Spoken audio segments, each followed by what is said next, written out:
chỉ mong nhờ rai lu cứ lại mà hai đứa cứ khơi đi ốc thô đi rau li chi khơi đừng xin đâu sẽ cho ai chịu ốc thô thì mà cứ hậu lì sẽ cứ khơi ngày chưa tha đã ý đi mi win hi cứ cho ta lỡ lỡ khang hậu sẽ cứ cho ta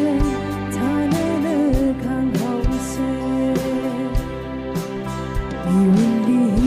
ta cứ cho sông hơn nữa cứ chẳng đời hai thôi ôi cái gì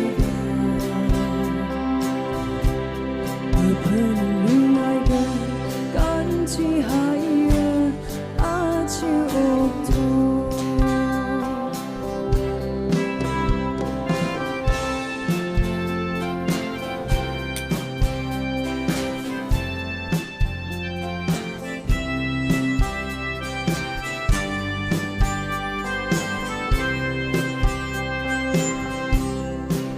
Dinh tuần hai khơi cứ trong ngày cho bia cứ trong tuần hai khơi dinh ngoan và đi ha bằng ngày chỉ cơ bay ngày chỉ ngày tha đơn đi trong ra ngày thấy ngày xưa khao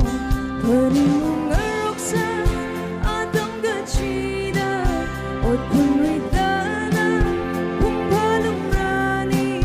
y bằng chập mơ lên nơi đi sông thầm khơi va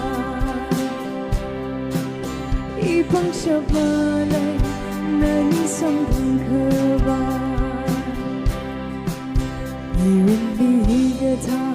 cứ cho sông thầm đã cứ chẳng đời hai thôi ôi cái gì